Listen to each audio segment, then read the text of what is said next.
It's the Hoosiers, the Indiana Hoosiers. The University of Indiana has won the national championship in football. A 16-0 perfect season has come to fruition. Curt Cignetti has ultimately created the best turnaround in college football history. Hands down, Without question. Fernando Mendoza has honestly made a mark as one of the best college football players we'll ever see in a high. Well, let me say this. I could have had a better way to explain it. What we'll see, college football will never forget Fernando Mendoza after that one, Correct. with one of the best Cinderella stories in college football history. And now that team, I think they were literally like the losingest. I looked up the losingest Power Four school ever until now. Well, So now they just won the big one, so so good for them. So me and Ryan, right now, we were with you since the beginning of the end of the summer, and we were with you at the beginning. 14 weeks of the regular season, 3 weeks of college football playoffs, and now we have a national champion. national title. It wins. Ryan, how are you? How do we feel about this? Before I tell the story, just off the rip, Ryan, what do you think about Indiana winning the national championship? First one in football. I'm more than anything, I'm glad this was a good game. Um, and it was a good game. Indiana absolutely, like all season, showed that they deserved this. To a degree, this is actually the least polished they've played in, at this point, what is it, 15 or 16 total games, but throughout 15 games, they've been like a well-oiled machine. This was the first time that they had to kind of try something different, and it worked. They managed to get a narrow win over Miami. But yeah, obviously the Cinderella story of zero to hero in basically no time. Curt Cignetti has probably cemented himself. Well, obviously, we have to see what next year looks like, but presuming it looks something like this year, he's cemented himself as this new generation's standard bearer for coaching in the way that Saban did at Alabama. And yeah, this is the emergence of a real, probably perennial contender for a long time to come. I don't believe this school is going to go backward. I think Indiana is going to stick around at the top, near the top of the pile every year, which is cool because there hasn't been a new school introduced to that kind of, I don't want to call it like a boys club, but that very exclusive club, the perennial contenders club in college football, partly because of the system and partly because of the money. But having a new school enter the echelon is both intriguing for the matchups that we get to see, but also good for students because that's one more school that's got a real path to, to some real titles. And I think that's pretty cool. Pretty cool deed. So the tail of the tape, the 2026 College Football National Championship was played between the number one ranked University of Indiana versus the number 10 ranked University of Miami. Indiana wins the national championship by a score of 27-21. Indiana Mhm. finishes the season 16-0, the first major program to reach that mark since Yale in 1894. But from the losingest to legends, just 2 years ago, Indiana was statistically the losingest program in Power Four history. And today, they are national champions. In just his second season, Curt Cignetti has cemented his I win mantra, taking a program with zero history of success to the mountaintop. And Indiana's Heisman winning quarterback Fernando Mendoza, a Miami native, by the way, won the Mhm. title in his hometown. So the big moments in this game, we can include the block punt. Mhm. Early momentum shifted when Indiana's Mikail Kamara got a hand on the Miami punt. Isaiah Jones recovered the punt. and ran it into the end zone for a touchdown to put Indiana up 17-7. And then the other big play of the game in the fourth quarter, facing a 4th and 5 from Miami's 12-yard line, Cignetti passed on the field goal and instead had Fernando Mendoza run a quarterback draw where he bounced off 3 different defenders and dove into the end zone for the decisive touchdown. While Miami did make a comeback, give him credit, especially freshman Malachi Tony, who caught a big 22-yard touchdown to bring the Hurricanes within 3 with under 7 minutes in the game. But yes, scoring that touchdown on the final dagger was with 44 seconds left in the game. Miami's quarterback Carson Beck, his pass was intercepted by Jamari Sharp, another Miami native, played for the Hoosiers, by the way, Yep. to seal the game. In this game, Fernando Mendoza finished with a modest 16 for 27, 186 yards, but however got the game-winning rushing touchdown and became the first Heisman winner to win the title in the same season since the Eagles' Devontae Smith back in 2020. Mm-hmm. But yeah, Curt Cignetti now 27-2 in 2 years at Indiana, completely flipped the culture. I mean, now Indiana known as a basketball school. Now they're a It's a football school. school now. I mean, it's both, probably, if we're being honest. I give credit to, I want to say, Mark Fletcher, the running back, had a great game, especially a Yeah. big 57-yard touchdown in the game at one point as well. But yeah, dude, give credit Miami 16-0, and you do have to put them in the list of some of the best college football teams we've ever seen. A big Yeah. statement. Ultimately, I think the game that will define them the most, I honestly think, is the Ohio State one. Literally beating Ric Flair, the wrestler, said, "If you want to be the man, you got to beat the man," and they literally did that. And then they pulled off 3 other playoff wins, and here we are. Indiana is your champion with all of that, Ryan. But for the game itself, right? I feel we Yeah. saw a game that featured a lot of hard hits, Oh, a lot yeah. of both sides of the ball. Mm-hmm. Sorry, on both teams, I should Teams, say. yeah. It was a very physical game. It was a game where both quarterbacks, like I said, played modestly. No one played outright terrible. They actually had very similar lines, Mm-hmm. but a costly turnover for Carson Beck will. I mean, we could talk about that in a second. I think decided Yep. that game, and then Mendoza has a 12-yard run that honestly will be posterized forever. It Yeah. happened. I even saw it Yeah. in the most like, wow, that is pretty epic. We But yeah, said that's the thumbnail as soon as it happened. We literally. knew right away. That's the thumbnail. That's the advertisement for this game.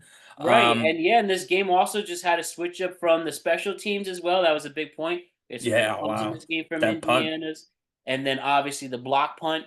Hmm. And there's clearly second half adjustments. I never felt Miami was out of it. I always thought No. they had a chance, Hmm. but Indiana just made the crucial plays at the end when they needed to. I mean, Miami had a chance until 44 seconds were left, and he threw a pick. Yeah, Just and we factually. said the game close. They did cover. Miami did cover the 8.5, Oh so yeah. closer game than we thought, but only won by 6. So yeah, those were Y- my takeaways from the game. The special teams was the deciding factor. Very physical game, and quarterbacks Yes. played very similarly. But one made a big turnover, and the other had the game-winning touchdown. So you know why. Yeah. Well, yeah. Um, Obviously, I checked the times, possession, 10 minutes differential between Miami and Indiana. So once again, undefeated, 88% of the time. Just check time of possession, you know who won the football game. But what I'll say though is you're right. Both quarterbacks played similarly. Carson Beck and Fernando Mendoza both played adequate football, not stellar, by either of their standards. But the difference, I would say, and we've talked offline and I think on the show about Fernando Mendoza, about his future. Obviously, Mhm. now Heisman winner and national champion, He almost just certain. secured his number 1 overall pick for a team that needs a quarterback. Yeah, and honest to goodness, we saw Tom Brady was at the game. Uh, we know And we know that means that Vegas and Vegas all is that. interested. Um, but one of the things that I said as a Jet fan was that I thought he was too much of a kid to be He finally the said the F word in his post game conference. that too. But beyond that, Yes, he's very innocent, if you will. yes, and I thought that certain organizations, the one that I'm a fan of in particular, would take that sort of person and just crush them. Um, he very, very like literally took a massive amount of shots this game, more than he's taken all season. Like, I think it's really important to clarify. They Oh, had oh. 3 sacks. Indiana had 3 sacks, and that's just the sacks. He got hit more than 3 times, but he got sacked only 3 times. And he didn't back down. He didn't give up. And in the fourth quarter, he ran. The, the, Yeah, the something he's not pocket known for doing the pocket passer did a QB designed run where he shook 3 tackles on fourth down, too. on fourth down to score. To me, this was, and I do mean this, Fernando Mendoza's welcome to the NFL party. He proved to me that I was being far too flippant about his skill, Cynical. and I was being far too cynical about his fortitude. He's got it, and he's got it. He can absolutely turn it on when he needs to be. He can absolutely be Mr. Playmaker when he needs to be. Obviously, college ball is not the same as the NFL, but everybody has to make that jump. Everybody has to adjust.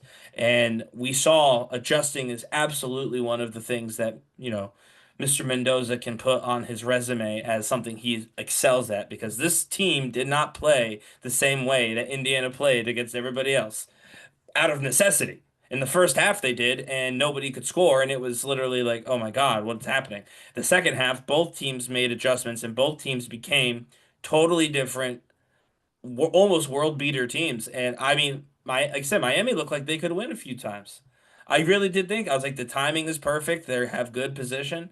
Malachi Tony, a freshman. I 16 mean, years old. just Isn't that crazy? it's just an absolutely insane performance out of Tony. Wait till he Um, develops more. Wait till he's still 5 years away from being legally allowed to drink, and he played on yeah, national title fields. and he dominated. Like he was probably Yeah, the but he most dominant kept the guy on that offense team. afloat.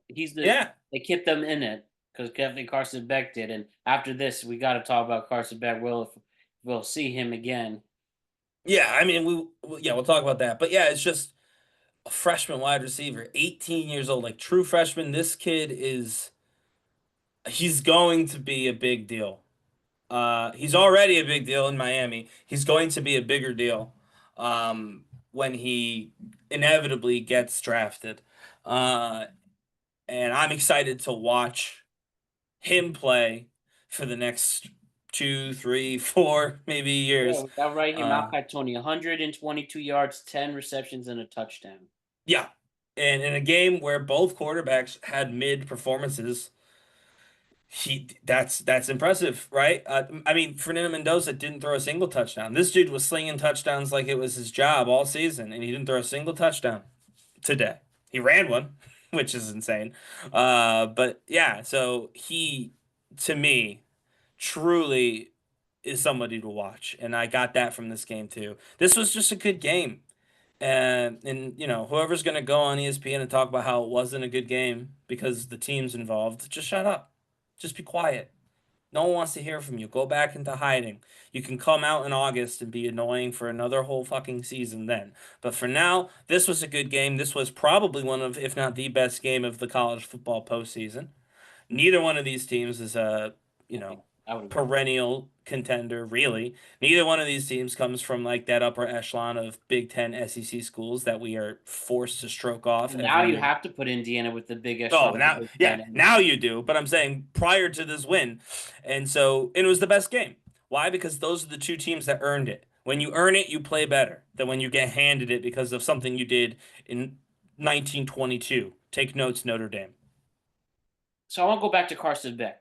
Yes. Obviously, okay game, but a costly turnover will be what's remembered at Sure. the end of this game.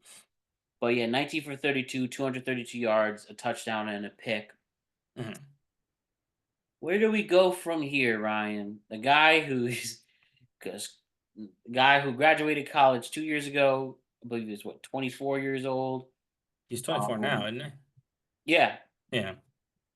from this season toward the end, and then playing in a big game and playing, for lack of a better word, lack of a better term, mid. What's next for Carson Beck? Do we? I mean, he literally can't stay in school anymore. Do you see him getting drafted? Do Yeah. you see him going? Like, if you had to pick between the 6 rounds, where do you see him going?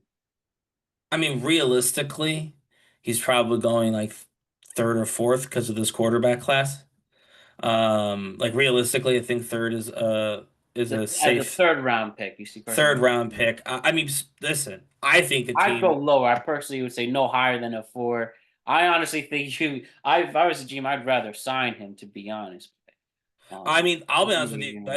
I think teams will reach, but here, I think some teams might even reach. But here's why: not first round. As much as I make the joke about taking him in the first with the Jets, they shouldn't take him in the first round. But I do think a team will take him in the third, or Let's make maybe even another more. joke.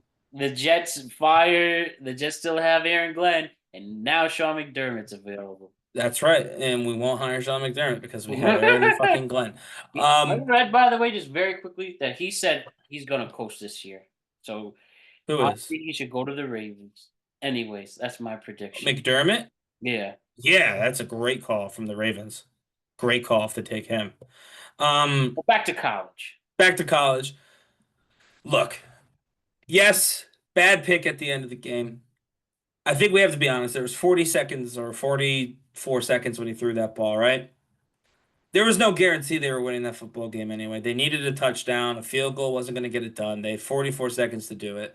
Obviously, a pick is not great, but the reality was, even without the pick, an incomplete pass was equally likely to happen, and that would also probably have been the end of the game. They needed to hit at that pass, and it didn't hit. No matter how it didn't hit, doesn't matter. And So that's what my thing with that is, and my problem, Carson Beck, that I've even felt brief time in Georgia, and this is just he just doesn't make a lot of good decisions on the field. He threw it to double coverage and underthrew it, and well, we saw what happened. yeah, I would get my counterpoint would be we watched the factual first overall pick of the next NFL draft do the same thing. We watched him do it. It wasn't picked off, but I mean that one throw to that wide receiver it should have been a pick. It was incredible that the tight end rather caught that. So like yeah, the college quarterbacks don't have the same what's it called? The same Football discipline IQ.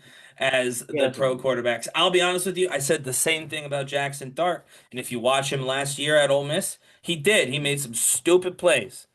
Stupid plays because he's a stupid college kid.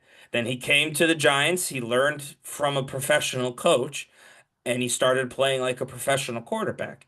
I Diego don't got hurt and he got stupid again. well, sure, Hurt, but yeah.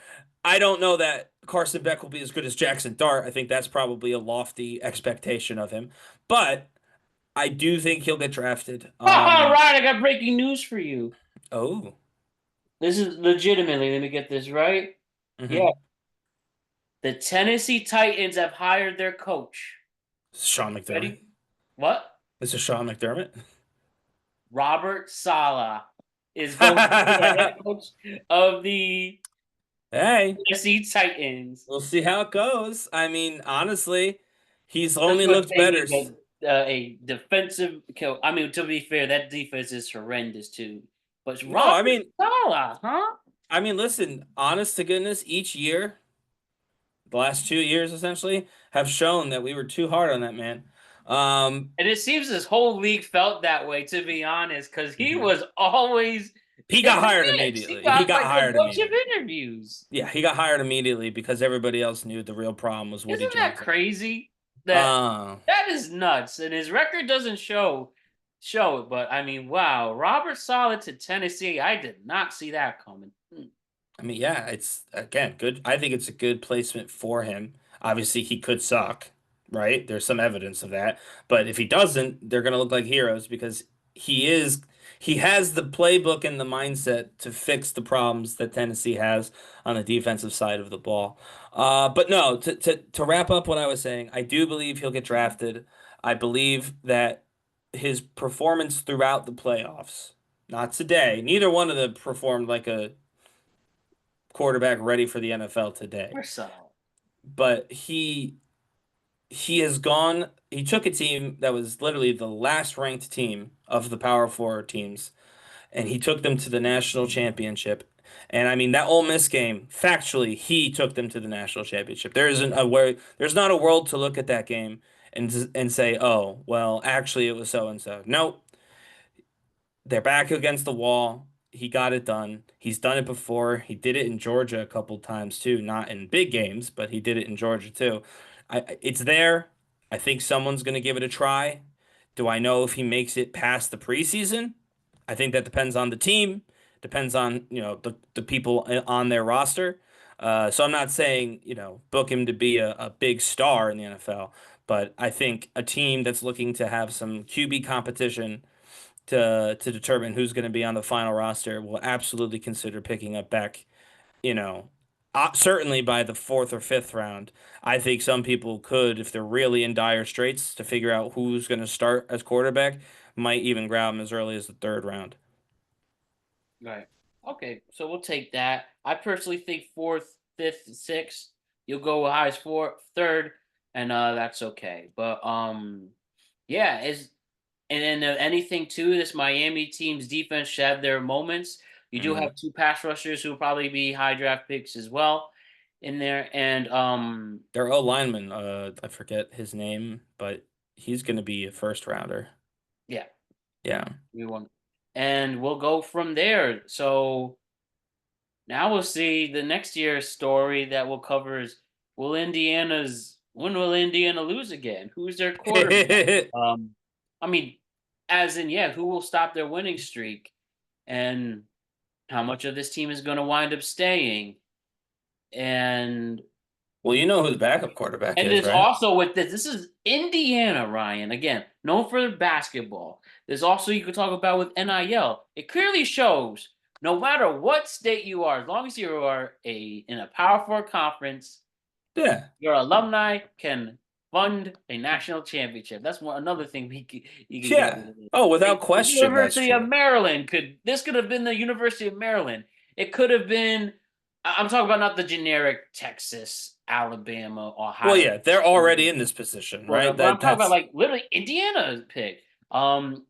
Let's go with those two. Indiana, Maryland. What if Syracuse somehow turns into a powerhouse? Duke, yeah, UNC. Oh, not UNC. yeah. I mean, but You know technically, who? yeah, I mean, UNC. yeah, but Belichick ain't gonna No, he's not. that early. That being said, do you know who the actually know who the backup is for Fernando Mendoza? Because I do. They mentioned it a few times on the broadcast too. I feel somebody funny, but no, I don't. I don't. Alberto Mendoza, his little brother. I'll put Swear to God. Swear to God. So you're telling they both? So that's a whole family win, huh? I did not know that. I should have Factually known that. speaking, Alberto Mendoza could be their now. Obviously, they've got Alberto. they've got a couple other freshmen there Great. who could easily be the starter. I'm Really, sure I they'll feel. have. Damn, I wish I never knew that this whole time, Yep. all season long. Yep. Interesting. Yep. So yeah, obviously he has to win, but they've got three freshman quarterbacks. He's the only redshirt freshman, so he's got an advantage right off rip from on them. But yeah, so I would say if it's someone who's on the team now, they don't go into the portal to grab somebody, it's very likely going to be Alberto Mendoza starting for Indiana next year, taking over for his brother, which I mean that's not a bad deal for Cignetti. He gets to keep the institutional knowledge from his star quarterback. And this guy's a freshman, so he has him for more than 1 year. Mhm. Fernando played at Cal first, and so he had his own development. He had his own quirks potentially. Hey, how about Alberto's, doing Fernando? Like we talked about him being a Miami native, and I learned that today. oh, I I learned happen that to know today. that before when the college football playoffs start. But the fact that he was denied to be a walk on for the U, and then he literally took away the closest chance they had to a national championship. He literally, it's hard to evaluate back then, but hey, if you gave him a chance, it could be you. Sure, And he this all really probably started, needed the. honestly, with the U really started to come back with Cam Ward, who we Mhm. just talked about his team. It all started with him, and that program is going to get better. And I'm pretty I think so sure too. we'll talk about them being in the national championship again within these next few years. They have a really great future, and they almost pulled it off. It's just stinks that they couldn't win in their home stadium, home state, all of that. But this was Indiana's championship. They earned it. Gritty game, but a feel good story for everybody. And I it was nice agree. to see Mendoza. And I hope we'll see now we'll see he definitely has the composure. Now can Fernando take it to the next level? We can see he'll get hit. He knows how to step up in the big moment. But when now you're playing against grown men, will he be ready? And I mean, time he'll be will see. 23. That's pretty grown. He'll be okay. What if he goes against like 31-year-old Miles Garrett in Oh, the I don't know. I don't want to be 40 and going against Miles Garrett. I don't want to be any age and have Miles Garrett trying to sack me. You know what I mean, So though. He's going against professionals now, and it's gonna get 100 times harder. But it is, but this he's is going to be a a chance. professional, which means he's theoretically going to get 100 times better. Tell you one thing, Uh, that guy's got great gain a lot of weight. who, Mendoza? Yeah, Yeah, he's pretty small. hang out with his future teammate, and Max Crosby, and get even more gangster going Could to you Vegas. freaking imagine if those two become friends? That'd be very funny. But also, something I will say for Mendoza, let's just be honest, he's going to Vegas, right? Hmm. At this point, I think that that's clear. One thing that Vegas has that no one else has is Tom Brady. Um, he is the greatest quarterback of all time. I think we just have to admit that. Um, and there's very few places where you can learn fast at anything, right? Like learning fast is hard. You learn through time and repetition. If any person can teach you fast, it's someone who had to learn fast, and that describes Tom Brady and his entire career to a T. He got thrust into spotlight, and he immediately excelled, and he got only better from that point forward. It's a skill. It's maybe not transferable, but if anybody can transfer it, it's Brady, and he's going to have a direct line in drafting and probably developing their next quarterback. So I think that's the best place that he could possibly be to try and develop if that's, if he's so interested in doing that. All right, good take there. Excellent work, Ryan. Job well done this season. Yep. We'll be back at it in a couple weeks to let this all simmer and take in. Then we got an NFL draft to get ready for. Shoot, Ooh, I think it's literally 3 months from today or something, like very close. yeah. But It is. It's coming up already. It's gonna, immediately they're gonna be, jump from this to the combine and such to who's getting drafted where. yeah, but first, until then, there's 3 more NFL games left. But Hmm. this was a great time. We will circle back in a few weeks to reflect on this. Ryan will do the Super Bowl coverage with me too. We'll make those picks the week of, and then the react to the game. And yeah, dude, this was really great. Feel we doubled our audience, got more control of things. Hmm. Only gonna keep going higher from there. Well, I'll say something. When we started this, and I'll listen to it at some point this week. I don't think any of us picked the University of Indiana, to be in the national championship. I feel No, like it's but like Ohio State repeating again or something. somebody did pick Miami. Was it you at the beginning of the year? Was it you? Did we do Ohio State and Miami? I didn't say Ohio State, but But I I absolutely feel I definitely said Ohio State. yeah. I mean, I don't know who I said if we're being honest. But I know for a fact I talked about. Well, I said Clemson was going to win the whole thing, actually, but which that didn't go. But I specifically said Miami and Ole Miss. I said to watch for those teams. They're going to be good this year, and there we are. Miami Hey, made it to the was championship. just a Carson Beck interception that might have had nailed Yeah, it. maybe. I feel like if they did win, this would be a little more giddy. No offense to Indiana, because a lot of people expected this, but Well, yeah, this was the expected outcome, so it's still it's not fun to see surprising. because we got two big plays that people remember, especially one viral moment. And it's feel good stories. Guy from Miami seems like a genuine dude. His mom gone through health issues and all of this. Grandson of Cuban immigrants too, so he's Right? I mean, to second be honest, generation. Curt Cignetti seems like an asshole, but Fernando I he Mendoza take it smiled. over there. He And smiled when finally, they won. He smiled during the Gatorade bath. He was happy. we'll take that share. I'm just joking, but yeah, Fernando Mendoza for the last month really turned into a little bit of a star for this Oh, country oh yeah. to support, and now we'll see what he does next. Maybe he'll have his first drink, or hopefully he'll tell God to forgive him. He is in Miami, South Beach, after being a national champion, so. Wait, he doesn't drink? I'm just assuming because that dude is, nice to a T, It could be nice and like a good, a Corona or a whatever. Well, hopefully, they have a bunch of that after. But like I said, great work, Ryan. Hmm. We have a tweet cap available for you all to talk about what was trending this past weekend. Back on Wednesday with a preview of UFC 324.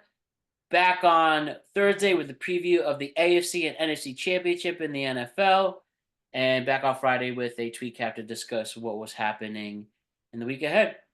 Great work. Congratulations to the University of Indiana, your national champions in college football in 2025. See ya. See ya.